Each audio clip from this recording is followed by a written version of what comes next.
अगर नीतीश कुमार आगे बढ़ रहे हैं तो बीजेपी को इस बात के लिए बड़ी खबर आ रही है, इस वक्त की बड़ी खबर आ रही है। चुनाव आयोग की वेबसाइट पर भी क्लियर मेजॉरिटी पाती हुई एनडीए दिखाई दे रही है। सीमांचल में भी एनडीए को बड़ी बढ़त दिखाई दे रही है।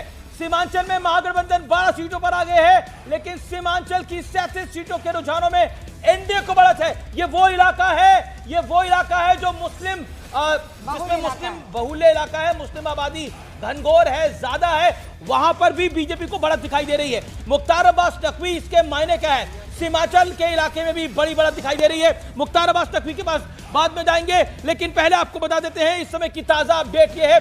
सिंगल लार्जेस्ट पार्टी के अंदर बीजेपी और जेडीयू में टफ कंपटीशन दिखाई दे रहा है। 75-76 एलजेपी रामविलास पासवान परफॉर्मेंस को बेहतर करती हुई 16 पर आती हुई, राजद 49-50 के नीचे मार्क पर तीसरे नंबर की पार्टी, कांग्रेस 14 पर, कांग्रेस और नीचे आती हुई अब, और वीवीआईपी अभी भी खाता उसने नहीं खोला है। तो इस वक्त की सबसे बड़ी खबर यह है 186 सीटों पर रुझान ईसीआई की वेबसाइट पर आ चुके हैं और वहां पर 186 में से 136 सीटें यानी बहुमत का आंकड़ा 122 है। बहुमत के आंकड़े को क्रॉस कर दिया है एनडीए ने। नीतीश बाबू की पार्टी जेडीयू सबसे बड़ी पार्टी बनकर उभर रही है। तीसरे नंबर की पार्टी है आरजेडी। सीमांचल में पिछली बार भी एनडीए ने बहुत शानदार प्रदर्शन किया था और इस बार भी खबर यह मिल रही है कि सीमांचल जहां पर एसआईआर को लेकर जमकर विरोध हो रहा था, इनफैक्ट पूरे बिहार में हुआ था, 1300 किलोमीटर की यात्रा राहुल गांधी ने की, लेकिन ना एसआईआर नहीं चला, ना वोट चोरी चली। राहुल गांधी की यात्रा का कोई इंपैक्ट अभी तक नहीं दिखाई दे रहा है।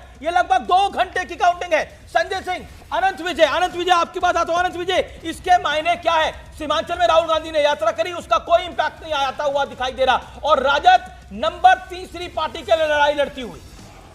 अमीश जी, सिर्फ सीमांचल को क्यों देखते हैं? राहुल गांधी का इम्पैक्ट तो पूरे बिहार में नहीं दिख रहा है।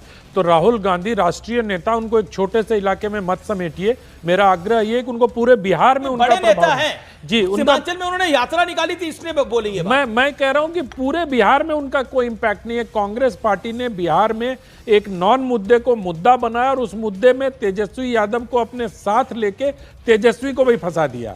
तो मुझे लगता है कि जो 16 दिन का उनका स्पैन या 17 दिन की वो वोट चोरी यात्रा या जाने पता नहीं क्या आपको नीरज के साथ, मेरे सहयोगी नीरज के साथ कृष्णा अल्लावरू जुड़ चुके हैं, कांग्रेस स्ट्रैटेजी को बनाने वाले अध्यक्ष वहां पर प्रदेश के नीरज प्रभारी, माफ कीजिएगा, अभी सीधा रुख नीरज का करते हैं। नीरज, इस वक्त रुझानों में 70 पर महागठबंधन और कांग्रेस जो है वो बहुत शानदार प्रदर्शन करती हुई नजर नहीं आ रही, 60 सीटों पर लड़ी।